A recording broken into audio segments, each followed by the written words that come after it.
Why is the violence running rampant? Young people are killing each other. Nobody is safe.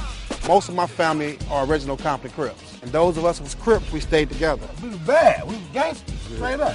I used to walk up to people and headbutt people for no reason at all. I used to pick fights. I used to look for enemies. No one would go against me knowing what would happen. I went from juvenile hall to boys' homes back to juvenile hall to youth authority, and youth authority to state prison. They ended up finding me guilty for second-degree murder, attempted murder, strong-arm robbery. When I got out, got involved in a couple drive-by shootings. There was an ambush for me. The guy stood over me and aimed at my head and commenced to shoot me. I got caught up in everything, the myth of everything. Then I heard Jim Brown had all these gang members at his house, 300-400 Crips and Bloods. I said, if you can help me, I give you Compton. I give you Compton. He said, Rocky, I don't want Compton. I want your mind. I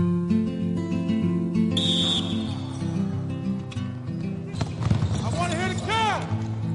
I don't hear my car. And I told myself, I want to create something that'll get everybody to college. Rock takes kids off the street, and it's nothing but basketball. It's unbelievable what he has done using basketball to save lives. I'm a kid from Compton. Being around Rock, he gave me the opportunity to get a big-time college scholarship. Knew Rock from when I was little, had a workout in front of the University of Tulsa, and got a scholarship. I have a couple kids I think will be drafted next year. With the second pick in the 2011 NBA Draft, the Minnesota Timberwolves select Derek Williams. I know how to get young men to college through basketball. I have over 160 kids, went through this program successfully, went to college. Come on now. The main thing he really challenged me to do is become a man. I should have 7 kids enrolling in school this year. I'm like their big brother. I'm like some of them surrogate dads. With Rock, he always kept a basketball in my hand. I know all my kids is not going to make it to the next level. I'm Bird. I'm from Santana Block, Compton Crip. T3 from Santana. I'm from the 7th generation. School 3 from Santana Block, Compton Crip, and I'm 8th generation. It's about change. It's about wanting to change. It's about growth. It's about giving back to a community that I came up out of. For these youngsters to have a better opportunity than I ever had in my life. When you get a person like Rock that can go out into that jungle and cut down on the violence, I don't see where there's any greater work. And I can't coach this year in front of college coaches because they say I have a pass. It destroys me knowing I won't be able to coach. If the program doesn't exist, we would have more kids in the neighborhood in gangs. They can't live the life I live. I want kids to have the same opportunity that I had when I was growing up and give back to them so they can see another way. I'm going to break through that cycle and I'm going to beat them and be able to coach again for my kids soon.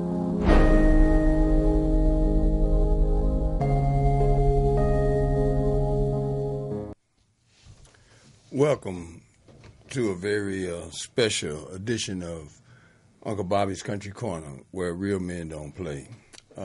We started a little late tonight, and for those of you who have been watching my show since we started it here at Mars Media Studios know that I always start on time.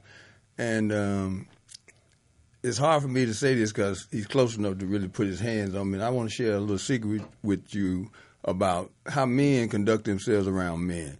First thing you do is see if you can beat somebody up. So the first time I met Rock Johnson, I knew that if it was hand to hand, I was in a world of trouble. So we had to go to battle on a different level. So I'm pimp slapping him right now for making my show start late. And now we'll find out why I waited on him. Rock, welcome to Uncle Bobby's Country Corner. Hey, what's going on, everybody? How y'all doing? The clip that we just saw, man, how close is that to a representation of your journey through life? I mean, it's what it is. It's me. From the good, the bad, to ugly. Now being able to do the things I do and making sure youngsters don't have to go through what I went through in my life. That was me. I was an animal when I was younger. I had no respect for no adults. I did what I wanted to do.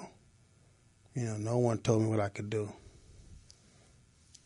Well, we sit here now on a Tuesday night, 21st of November, and there's another rock that has emerged in the last 20 years. You're now 55 years old. And when you came through the door, and one of the reasons you had to, not be early for the show is that you informed me you had your daughter with you. And that was more important than you making my show on time. And I had to say, you know what? That's a father and a responsible man. What say you? I mean, that's my youngest out of 6 girls. 1 boy. She's 11. She didn't want to be here. And she had to come because I don't believe in leaving her at home, even at 11 years old. I'm not going to do that. That's my baby. So what's the difference between how she's being raised and how you came into this world? I mean, I got beat for everything and anything because my mother at that time felt the best way to keep us in the rim. I mean, us is 8 of us, 4 girls, 4 boys. And she whooped us. We stepped out of line, she whooped us because she didn't want the system to get a hold of us. The way I raise my kids, I don't whoop my kids. I fuss at them. I cuss at them sometimes. She told me I cussed at her today.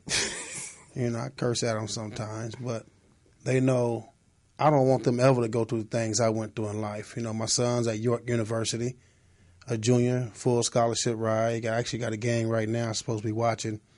You got a tape, man. You got all the devices, man. Come on, man. And, he probably had 1 fight in his life. A lot of times people, say to their sons, and their sons want to be like their dads, or because you dressed them like you give them the attitude like them, you kind of sock them up like you would want to be, like you was socked up when you was young. And I refused to allow my son to experience any of them things in life because I needed him and wanted him to be better than me. And he's doing a good job. He graduated from middle school. I didn't. As far as I went with 7th grade. He graduated from high school. I never touched a high school. Now he's in college. He has an opportunity to do what he wants to do, and the sky's the limit. So I'm very delicate about my kids and what's around my kids. My daughter don't spend it over anybody's house. Relatives or not, I'm very, very selective. I got cousins, I love them, but my daughter won't spend it over their house because how they raise their kids. I don't need that around my daughter, especially my youngest one. I have a 17-year-old at Lusinger. She struggled in school at a younger age, but now she's basically a 3.2 student. I have a daughter, one of my 18-year-olds. She goes to East Bay University on an academic partial scholarship. I got to figure out other ways to make things work. But at the end of the day, she's up there and she's enjoying life. She's a freshman and she's doing what she's supposed to do to excel. I have an older daughter. She lives in Texas with 5 kids, 4 boys and 1 girl. She'll be 35 on Thanksgiving. I have another daughter. She's 27. She got 4 boys, 1 girl. She's in Compton in the streets. She chose her lifestyle. And like I tell people, my kids, as you get a certain age, I can only do so much. If you choose a lifestyle and try to follow me or try to follow someone else, then there's consequences. I'm not going to move backwards. You, my daughter, or not. And you can continue to have babies out there, and you continue to, always call me and ask for help. I can't help someone who can't help themselves, even if you're my child. But for the most part, I'm in all my kids' lives, to the best of my ability.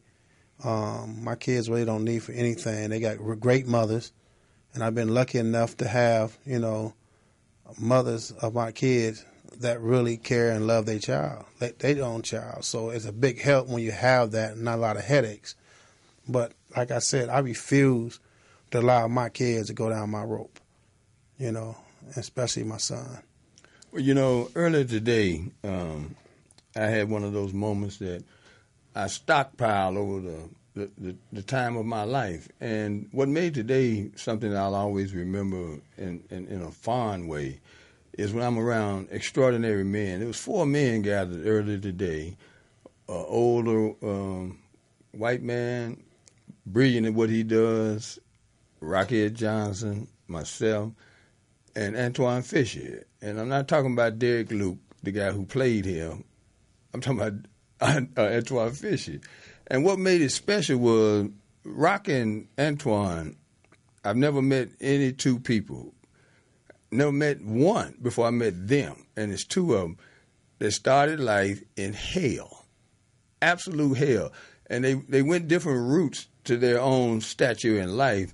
So what was it like sitting down and chopping it up with that brother today? I mean, I met him years ago, and I wasn't impressed. I mean, he was in his own zone. It was his book signing, some other stuff going on. I was introduced to him, and I felt he gave me a cold shoulder, so I was rockhead. You know, when I met the brother today, I didn't know what to expect.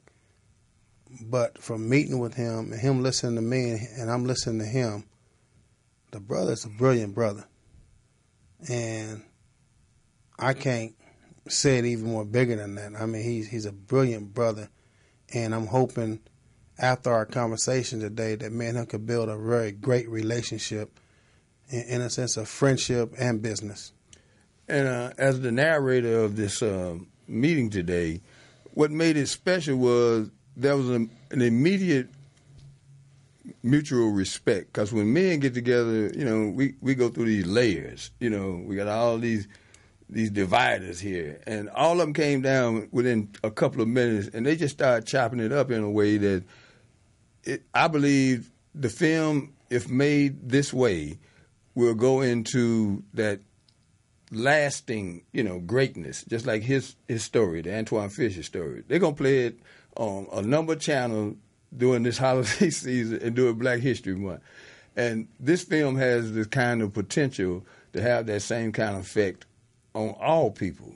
And one of the reasons, Rock, is the way that you had to go through life. And I want to deal with that first leg of your journey, man, and how impossible it must have been to survive something like that and not end up dead or, you know, gone forever in prison.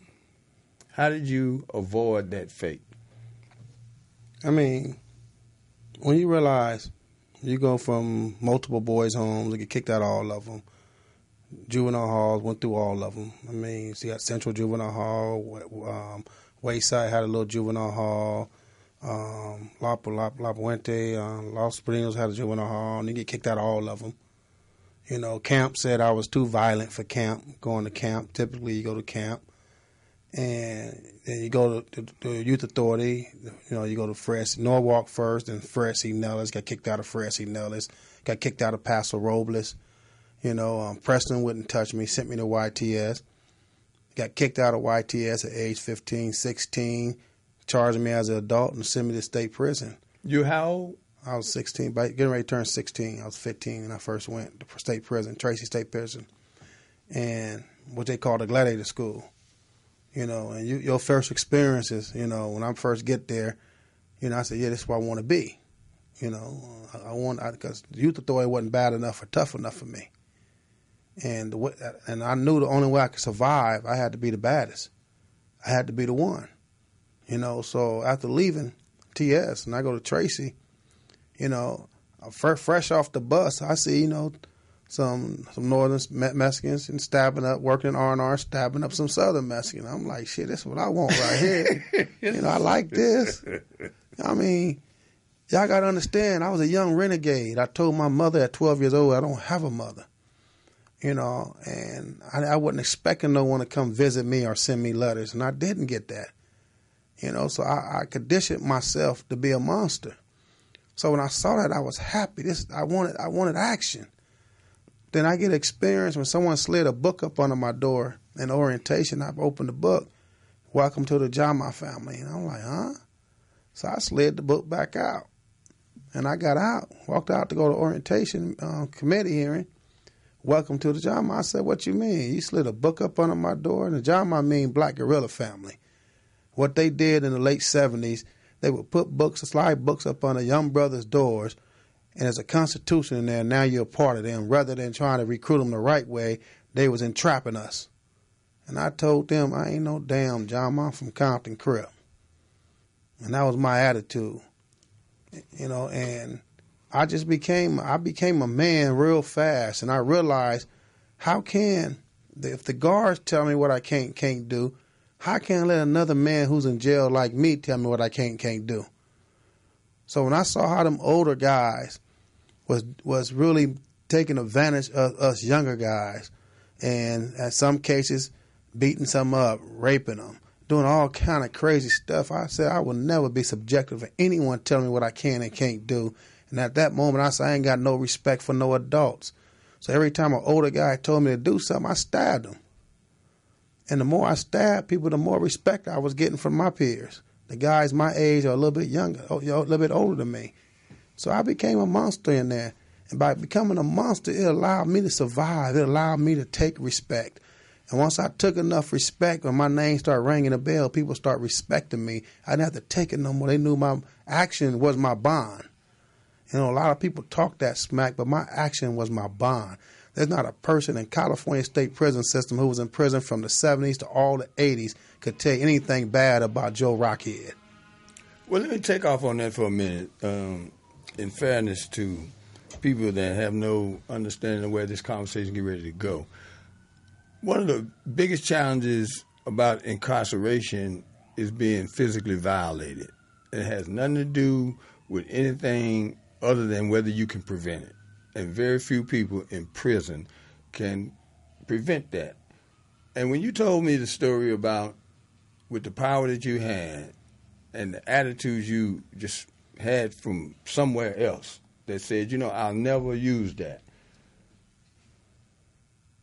Just talk for a minute about that particular part of being incarcerated and how much it just destroys the fabric of a lot of men that get locked up. When you go to jail, I did what I did, and I had to face the consequences. A lot of people are in denial when they go to jail.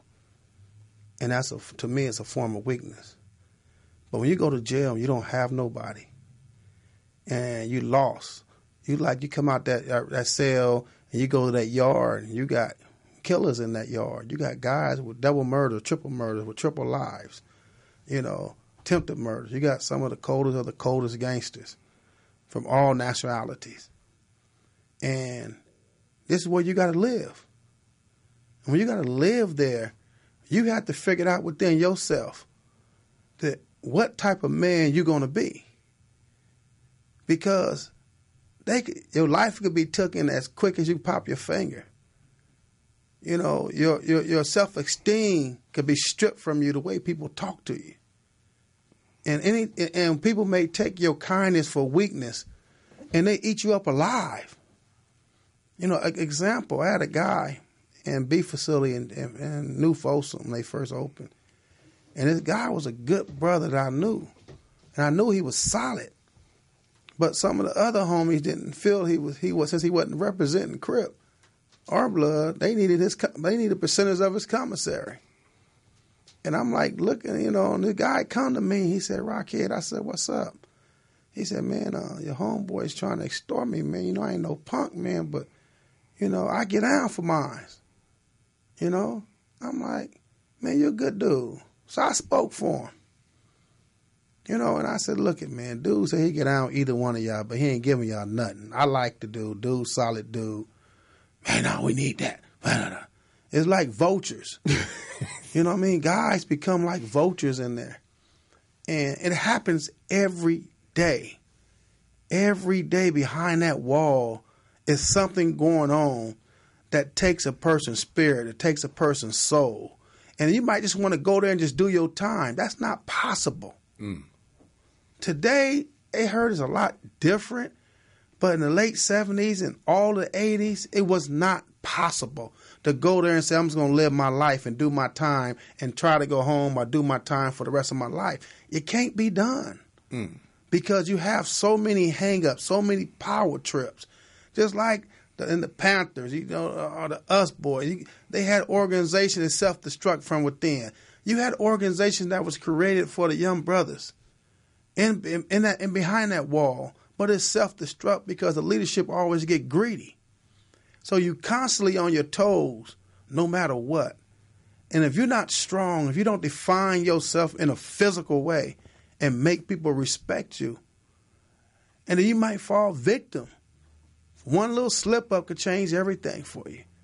You might be somebody's girl tomorrow.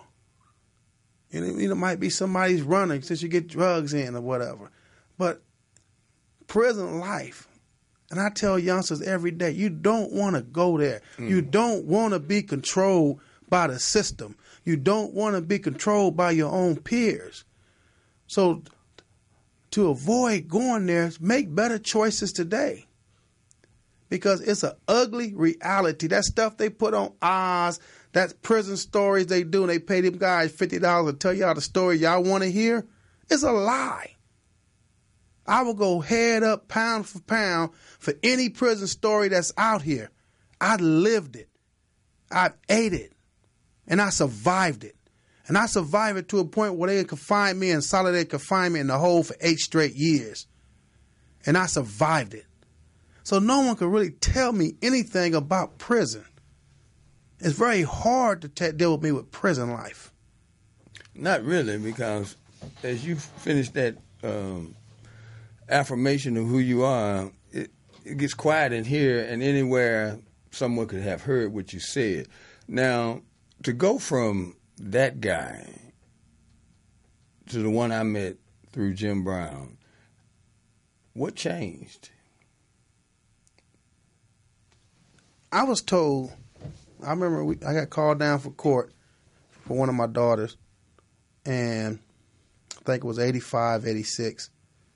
So I went to the county jail, and all the OSS gang tasked me, man, why are you here in 4800, the Crip Module? I said, what you talking about, man? It's what I am, but you don't fit in. Because I didn't sag. I didn't do that. I didn't have rags all in my pocket. I didn't have to do that. I was rockhead. And I looked at the dude, I'm cool and all. He must be the bookkeeper or something. You know? And the other guy like, man, no, his file over here say he vicious. I mean, he's supposed to be in high power. You know? And they said, no, we wasn't put him in high power. We'll give him a chance here. The dude looked at me, OSS dude looked at me and said, man, you know what? You're going to be working with kids one day. I can see it in your eyes. And I didn't pay it no never mind, Bobby. It went right by me. So when I got out and I had the chance for my freedom, when I got out, I said, I ain't going to go to Compton for a whole year. And I almost made it there. I went to Holiday Health Spa before they turned it to all them other places, LA Fitness and all that, picking up weights. So I'm trying to do anything to stay out. My nephew took care of me. I didn't need for anything. My nephew gave me everything I wanted. He took me to the stores and he bought everything for me. Because he was in the life. He was the man. You know, he was the man. You know, he had his own New Jack City in Long Beach. Mm-hmm. You know, and so my nephew looked out for me. And so I tried to work. And I worked at a home of adult handicaps. And I tried to change, see if I, you know, I don't understand when you sit in the cell for over 17 years of your life, you see people come in and out. Man, hey, what's up? I'm back. He just got out last week talking about he's back. He just got out last month talking about he's back. He got left 6 months ago, he back, and they happy. And they showing pictures when they was out. I'm like, man, I don't want to be like that. And that was one of my motivations. I'm laughing to keep from crying, man. Seriously. That was one of my motivations. I didn't want to be like them. I didn't want to be that. So at my job, some things happened. Oh, he an ex-con. He wasn't supposed to work here anyway. So they let me go. And I found myself in Compton. And I found myself, got addicted to some young homies, some young ones, some riders, Bobby. They like a little machine. I loved them. And I found myself in the mix.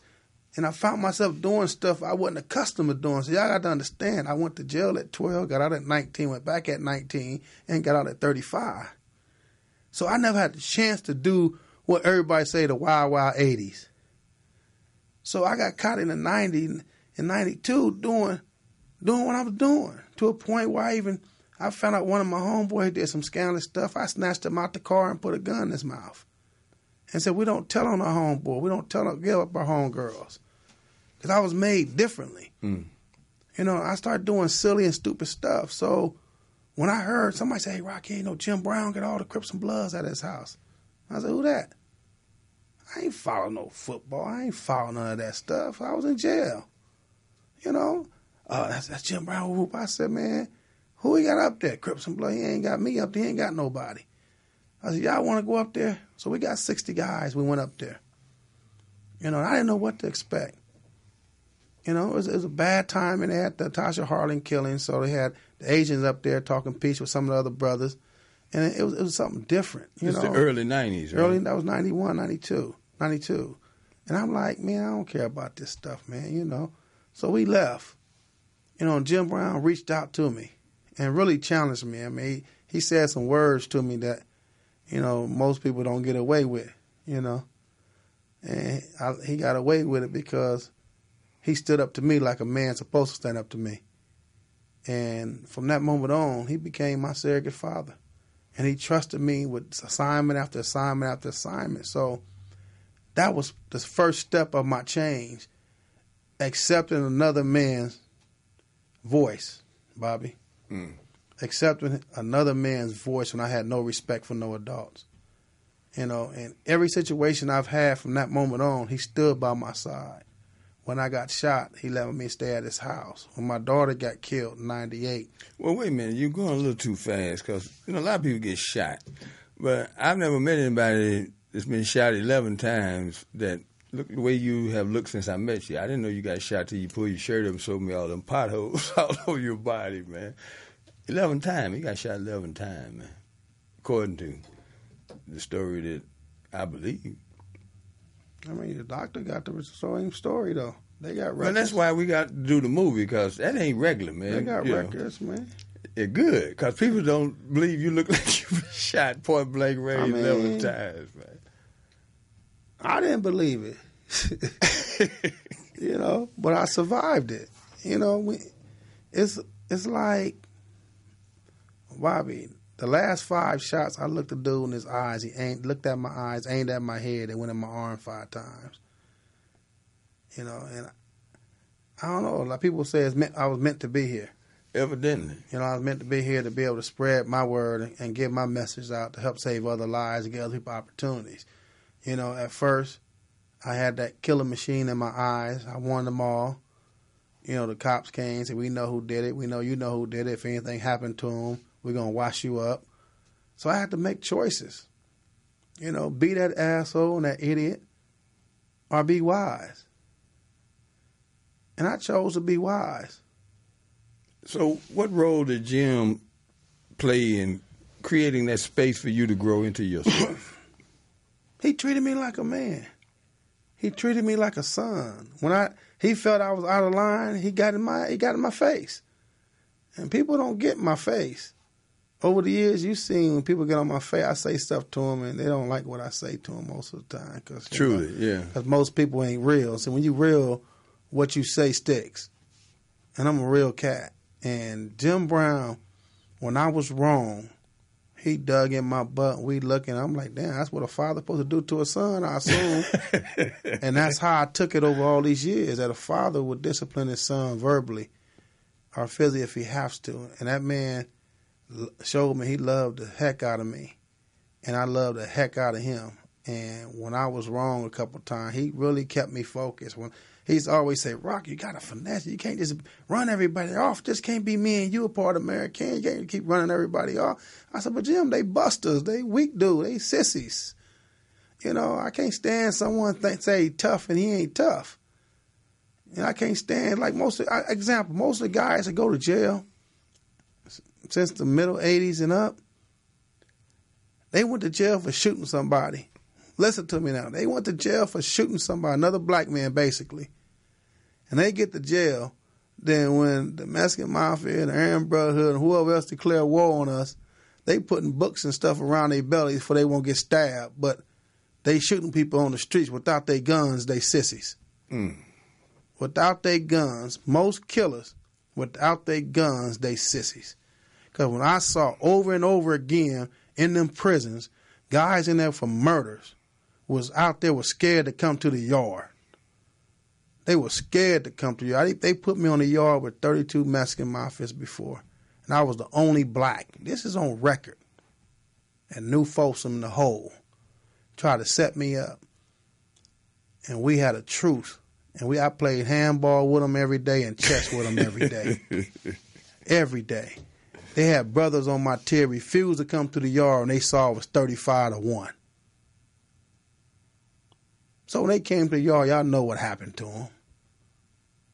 I don't allow sissies around me.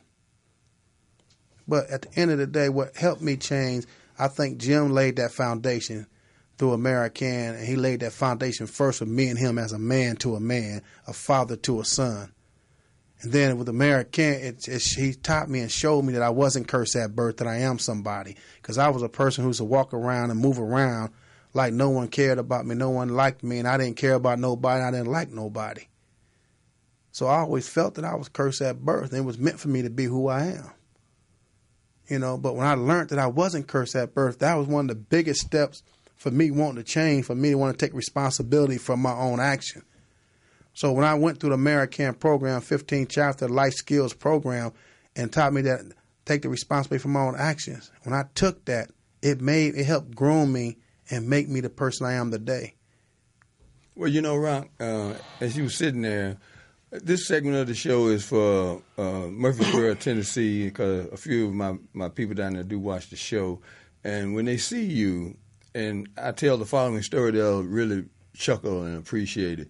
And maybe some 5150 fans, too, because they've heard this story about Murfreesboro and about Duke Man Sneed. When I first got to know Jim, we went through several years of just, you know, the outer limits. And then when I asked him to be more a part of American, he looked at me like, you ready for that? And before I could answer the question, he invited me up to his house. And I come in his door, and he said, I'll be right back, going in the living room. And I go in the living room, there's 30 brothers in there, and they look like who they are. The cats who run the streets of greater Los Angeles, Crips and Bloods. And I looked around the room, because Jimmy went in his bedroom, and he said, go on in there. I went on in there, and I looked around the room, and it's like, I seen some of these cats on television. What's that, right? And then I see Rock. I said, damn, he looked like Duke Man Sneed.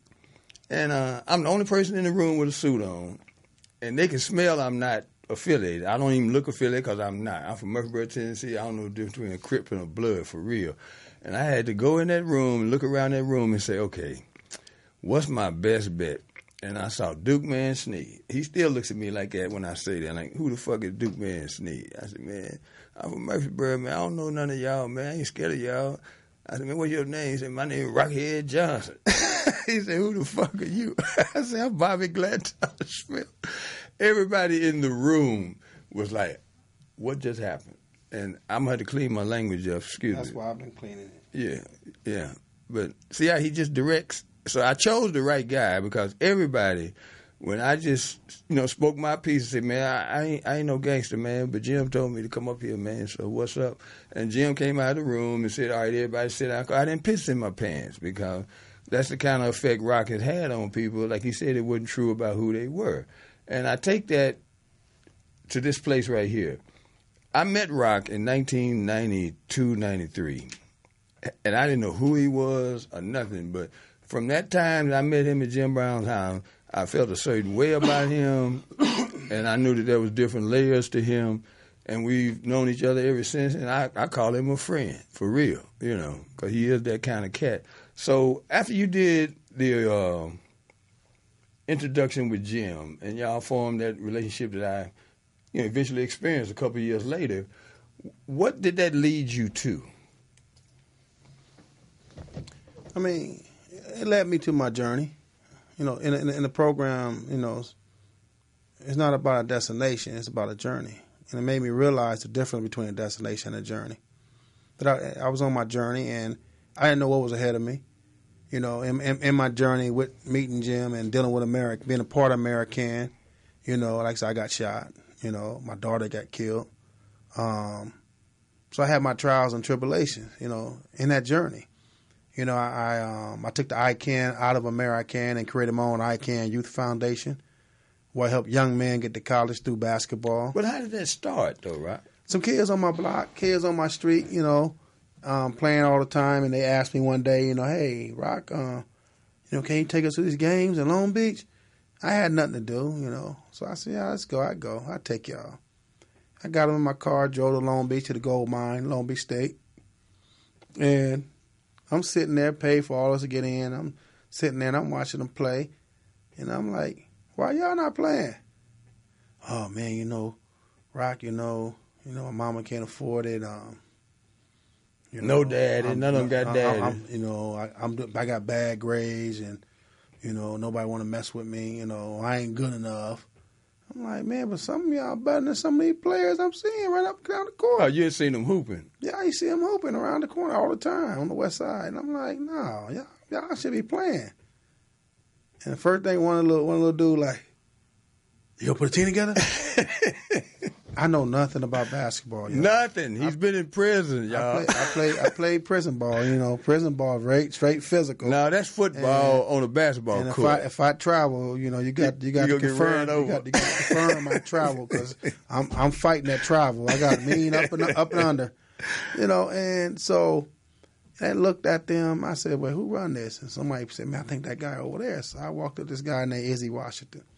He's been running Slammer. He's a legendary basketball person here in Los Angeles. Running Slammer Jam forever. And I said, man, my name Rock Johnson, man. I'm Jim Brown's son. I would like to, how can I get a team involved in this? Oh, man, after this tournament in 2 months, we're going to Vegas, there's $600 entry fee and da-da-da-da. And I'm like, okay. I said, well, I turned around and I said, well, y'all said, we're going to do 1 team or 2 teams? Oh, Coach, we're going to do 2 teams. I said, all right, y'all help me get the players? Yeah, I said, I'm going to pay for 2 teams. So I had some cash. I gave him $1,200 right there. He'll tell you, gave it to him, man. I knew nothing about how I was going to get to Vegas. I knew nothing about uniforms. I knew nothing about where we stand at. Nothing. I knew nothing. I just gave the guy the money because I want to show the kids that I got them. So I called my brother, Ant. I said, hey, little bro, I need your help. I want to do some basketball stuff with these kids. He said, man, I'm busy, man, but I'll hook you up with Dwayne Cooper, my boy. Played for the Los Angeles Lakers. Played for the Lakers, USC. Yeah. Mm-hmm. So he introduced me to Coop. Man, what's going on, man? I said, man, I need some help, man. What you mean? I'm trying to help these kids. He said, well, I can't really help you because I'm sort of kind of still dealing with the lead stuff, but I know somebody. And then one of my homeboys from my hood like, man, Rocky, I know somebody too. He said, who? Man, big Jeremiah Adams. Big Jeremiah Adams went to Vernon Day, went to Oregon, got drafted. Not get drafted, got picked up, played a couple years in the league, overseas, 15 years. He know the game. And then Jerry said, man, I got my boy from Pittsburgh, Bill Varner, played for Notre Dame, got drafted by Milwaukee for a couple years, went overseas, became Mr. Spain for the last 15 years. So they brought all these talent, these 6'9", 6'10" guys around me. They said, "What's going on, Rocky? Your brother, explain who you are and stuff, man. What's happening?" I said, "Man, I need y'all to teach me how to teach them how to play basketball." They looked, said, "Okay, what you need us to do?" I said, "Man, I don't know how to I don't know shit. I know how to stab people." I said, "That's not." They said, "We'll help you." So they really worked with the kids, and we went to all the little gyms to watch summer games, recruited kids. I'm telling kids come play for me and stuff. And I'm still ain't did no budget. I don't know nothing about no budget. I got 7th grade education level, okay? I ain't know nothing about no budget. Then Coop like, Rock, yeah. He said, y'all going to Vegas slamming that? Yeah, I did that before. You got your rooms? That's what you mean. He said, Rock, you got to get a van. You got to get some rooms. We got to get you some uniforms. I said, I thought I was going to put some T-shirts on, put some numbers on it, He said, no, man, you got to get it right, man. I said, man, so what I got to do? He said, man, I'll put a budget together for you if we get a big fella, So he put a budget together, $15,000. And I took it to Jim and told Jim what I wanted to do, and he signed off on it. So, Jim wrote me a check, and I'm looking, okay, $15 on the check. Huh? I said, I ain't never seen one of them before. And so he wrote me a check, and Coop may get cashier's. I said, what's a cashier's check, man? I'm telling you, I don't know nothing. Nothing. And I'm like, man, get cashier checks, right? So I went to the bank, and I said, I need $15,000 with the cashier check. They said, you got an ID, we got to cash it first, we got to do this and that. I'm like, all right, so we did all that, and I had my little stuff, and I put it up. I said, Coop, I got it. Did you call the hotels in Vegas to try to find rooms? I said, I got to do that too? I said, but it's too much work. I said, man, I told the kid, I said, look, man, y'all lucky, man. This is too much work right here. I got to, I got to do all this stuff. Then one of them parents stood up and said, I can help you, Rock. And she called the hotel. She called the van rental people and stuff. You got to have a credit card. I said, man, you got no damn credit card. So Jeremiah Adams, my boy, put his credit card up for me, for the van, for the hotels. And I gave him some of the money from the cashier's check. And we went out there. And let me tell y'all something. We lost every game by 30 or 40. But it wasn't about winning or losing. It was the joy in them kids' eyes. That was the first time they left L.A., the first time they left Compton, the first time they left Long Beach, the first time they left Watts, the first time they left South Central in their lives. They've never had that experience before. And because of that, the expression, the joy they had in their eyes, and the tears, and how hard and how bad they wanted to win, I said, man, I can't drop this after this. I got to keep it going. So we got back to L.A., and I started getting in all the tournaments across the city. After about a year, my kids came to me, Coach. I said, what, man, we got to change it now. I said, what you mean change it? They said, I Can't All-Stars. Jim Brown, I Can't All-Star. Coach, they call us the I Can't All-Stars. That's what you mean. They call us the I Can't. Man, we going to kick their ass, man. We I Can't All-Stars. And we kept that, and I'm going to tell you, word got out. The I Can team, you might beat them. They play their ass. They playing hard. Hard. They play hard. You slip, they going to beat you. The next thing we know, we kept playing. All of a sudden, we started beating teams. Then I picked up a young kid, a 9th grade kid named Hassan Adams from Westchester. Yes, sir. Who went to the University of Arizona because of me, and who ended up going to New Jersey Nets. And I got him. Then all of a sudden, I got Brandon Moore from Manual Arts, Popeye, Dion Green from L.A., Leroy Dotson from L.A. I started picking up kids who were so talented. But they were raw, though. No, they don't. I picked up kids who were so talented, but they had no grades. Leroy Dotson, Dion Green, who transferred from school after school. Everybody wanted their talent, but no one wanted to work with them. No one wanted to upgrade their mentality, to work with their mindset, to deal with where they at today.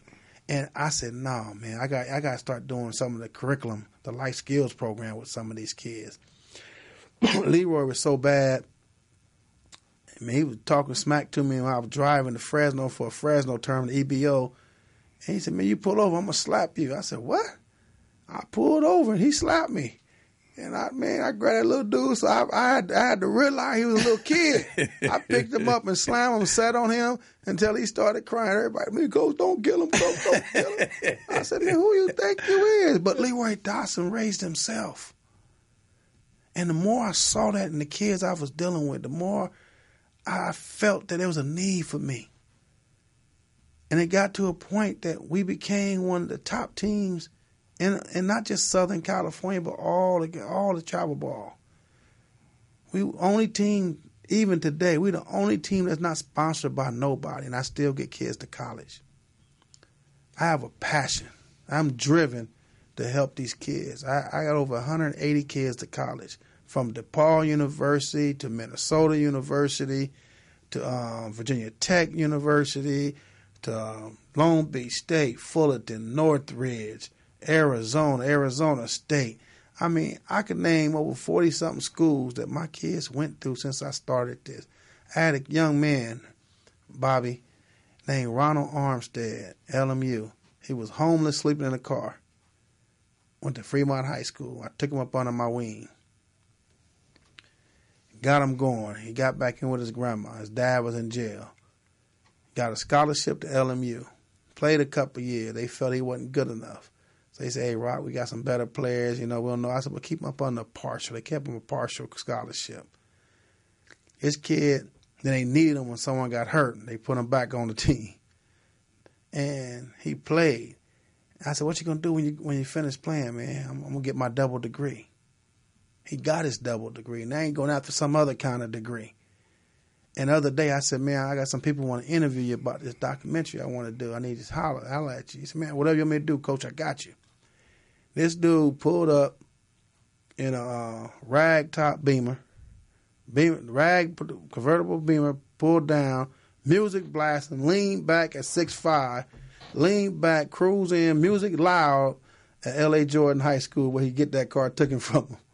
And he pulled up in there cool, got out the car. What's up, Coach? I said, boy, you doing good. He said, man, I'm a big-time counselor right now.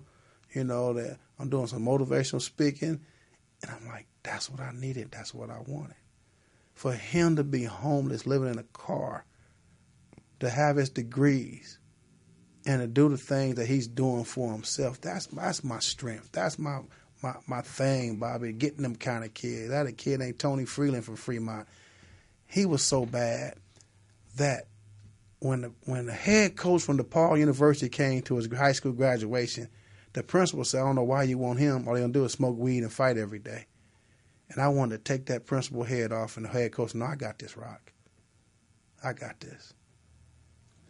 These people throw our young men away, but I won't let them. That's why I do what I do, Bobby. That's why I've been so successful in what I do. And like I tell people, I know most of my kids not going to make it to the next level, but it's about giving them that window of opportunity to make the right choice after basketball, to do the things they want to do and they like to do. You know, and that's why I do what I do. I fight everybody. I fight the system. I had a kid living with me last year, a couple years ago, another team with money, bought his mama a bucket, and the kid practicing with them on the weekend, but living with me during the week. When I told the mom, you better come get him. I said, we don't do that. You're going to be loyal. You have no place to stay. He had no place to stay, but you're not going to stab me in my back and laugh at me at the same time. But that's the politics of this youth basketball. It's one of the dirtiest, most vicious games ever. It's worse than Crips and Bloods fighting each other because they pimping and monopolizing our kids. I'm sure y'all heard what's been going on in NCAA. You know, they went after some of these young black coaches, but it ain't them. Everybody know who it is. They just the runners. They just the boys. Everybody know who they really work for. Well, it's big business. We're talking about billions of dollars, and all they got to do is make sure the kid continues to develop, because once they reach the pro level, all the money is going to be captured by the agents and all the professionals that they surround you with as a professional athlete. So, Rock, as I sit here tonight, man, it's been 20-some years, and a pleasure, really, man, because some historic things have happened since I've known you that have affected people all over the world. And so, as we sit here tonight, man, how do you feel about your legacy, man? I mean, I really ain't thought about it. I always believe it's what it is. As long as my kids are great, in a great place in life, as long as I get opportunity and spend as much time as I can with my little one, you know, everybody call her my twin, you know, and she's been kind of rough lately with her mama. I don't like that. You know, she's slacking in school. She don't like how I talk to her sometimes. You know, but I gotta be a little tough on her and let her know that she had to walk that straight line. And really, it's about my kids. It's about all the kids that I adopted as my sons. You know, it's about, as long as each person I touch could share and touch someone else, I think I'd be all right when I'm gone. Because I think, you know, you got a guy named Tyrone Riley, Big 50 from out of Watts, Rape Street, Watts. You know, he's another kid, you know, I took up under my wing. He was a star baseball player, pitcher, the star basketball player, the star quarterback, had a baby at 15, lost his mother and father. Grandmother raised him, did what he wanted to do. I ended up sending him to the University of San Francisco. He played overseas 6 years, came back and called me. I want to do what you did for me, Rock, to my neighborhood. Now he's the head coach of L.A. Jordan, and he's working with kids and helping kids. And as long as I know, whenever I do go, that I got young men like that mimicking what I've done, I think it speaks for itself, Bobby. It's a hell of a life, man. And as I wrap up the show tonight,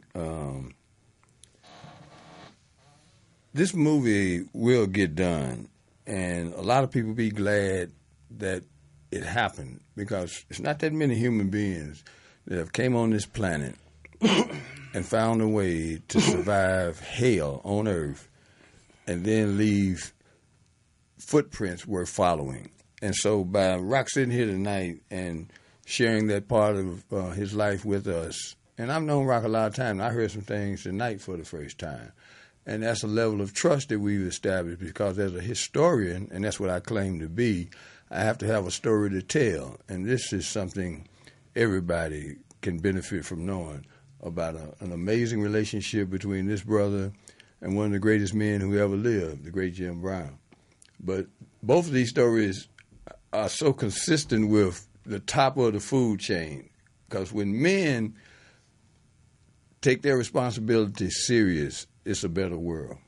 So as we close, Rock, I want to give you a moment to speak. You know, also, Jim Brown, my pops, love him. You know, and he set the foundation and the groundwork for me to become the person he knew I was, as always. I didn't know I had in myself. But it's so many people, special people out there, man. Deshaun Jackson, you know, when I really need him, he looks out for me with the Now, kids. he's currently with the Tampa Bay Buccaneers, Yes. right? Yeah, I remember you introduced me to him. Jason Whitlock. Yeah. That's my guy. I call him at the last minute. I might be a couple grand short traveling somewhere. Yeah. He'll show up for me. You know, Wayne Fishback. Yeah. It's a lot. Les Walker. Greg Whaling. Mike Ladge.